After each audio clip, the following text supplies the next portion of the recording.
This is Councilman Brett Sanders recapping January the 6th County Council meeting.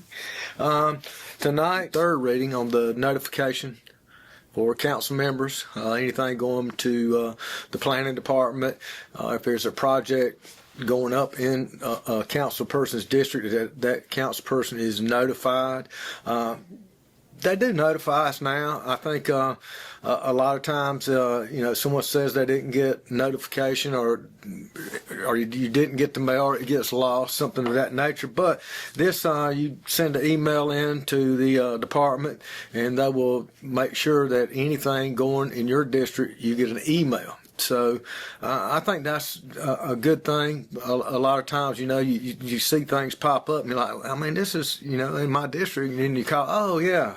So, but no, I think that's going to be good. It will help keep the council person informed so that they can inform their constituents. Also, it did not qualify to like a single family house or something. If you go in and if you say, Greg, you're going to build your house, I don't get notified. But if it goes into really a major type change or something commercial, the council person will get notified. That was third reading. Also tonight, second reading, we passed our comprehensive plan. I know.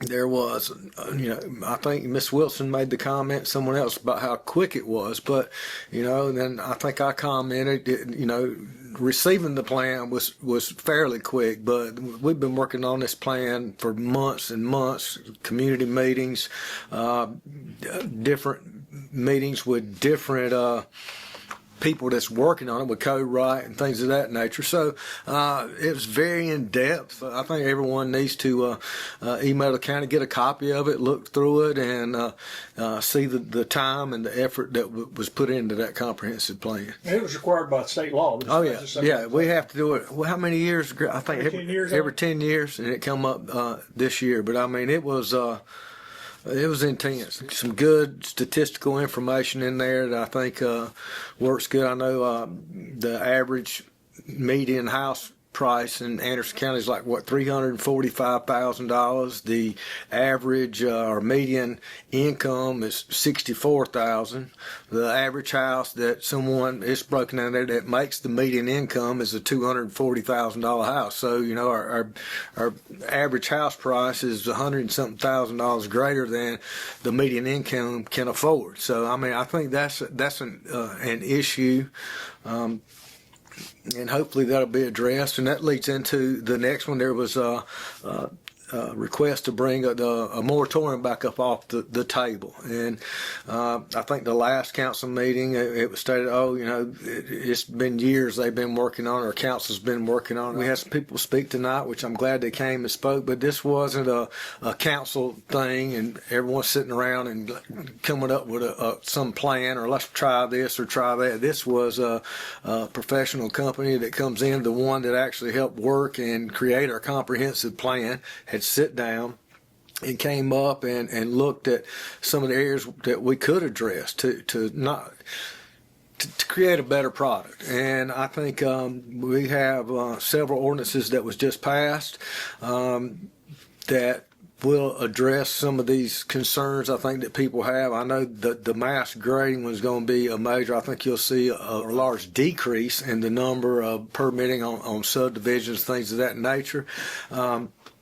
But we've got to look at those things and see. I mean, if you have, one problem once in a blue moon, it's not a problem. But if we have, a reoccurring problem, we need to be aware of it and address it. But we've got, a good ordinance. We've got a lot of good ordinances that we just implemented, and a good base and foundation so we can continue to build on it. And that brings me into tonight, I think Councilman Davis brought up, and I've said this I don't know how many times, the largest danger that you can have for overdevelopment is an unzoned area with sewer. And what Councilman Davis had worked on, Councilman Jimmy Davis, was I think it was you could build 10,000 square feet a lot, 10,000 square foot lot in an unzoned area, and they increased that to 14,500 feet, which if it is on septic is, the state law mandates septic. I think state law, we're actually different. State law says you have to be on a half an acre, and I think the county states that you have to be, I think it's 0.52 or 0.525 of an acre to have septic. So if they're on septic, they'll have, a minimum of a little greater than a half acre, and in unzoned areas with sewer, it will limit the lot size or increase the minimum lot size to 14,500 square feet. And again, I think a lot of the stuff is things that people see, or you see it pop up on an agenda or a vote or something that's written about in the paper, and you're like, man, I just jumped into that. But no, there's been a lot of in-depth and behind-the-scenes work by professionals and people that do those specific tasks daily. And I think Anderson County is moving in the right direction. I'm looking forward to 2026. And those things are directly impacted what y'all talked about tonight on the moratorium. Do what now? Comprehensive plan directly. Oh yeah, you got the comprehensive plan. Right. So yeah, I mean the moratorium. I think and I was pleased with the last. Now expired. It's now expired, but with the moratorium that is expired now, it allowed us to get the breathing room to sit back and analyze and come up with a product that will work and increase the quality of output that we see. And also, you had the moratorium that was brought up again tonight, wanting to start another moratorium.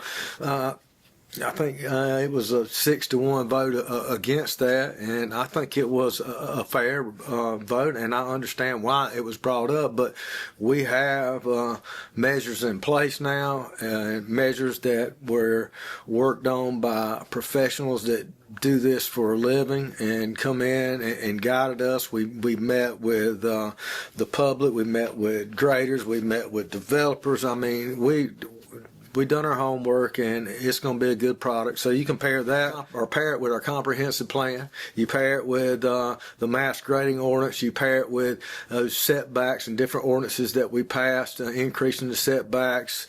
We're getting where we need to be and where we want to be. And people think, why don't you just shut down the tract home builders? Just say no more. But there is laws that you can't. You can't stop one thing just because you don't like it or it's not what you want to see and allow something else in that same category. Does that make sense? I mean, it is, there's laws, and people are protected by those laws, and thank God we have them. I hear a lot of times, I was like, we need to look into zoning. Zoning adds an extra layer of protection, and then, in their same breath, I don't want mine. I don't want the government telling me what to do, and then 2 weeks later they're calling, we don't want to build all those houses next door to me. So, you don't want the government telling you what to do with zoning, but it's okay for them to go and tell someone else what to do. So, I mean, that's the dilemma. I mean, you have to have a common ground. You have to have laws. You have to take out the subjectivity and put everything in black and white. And luckily we live in a country that's that way.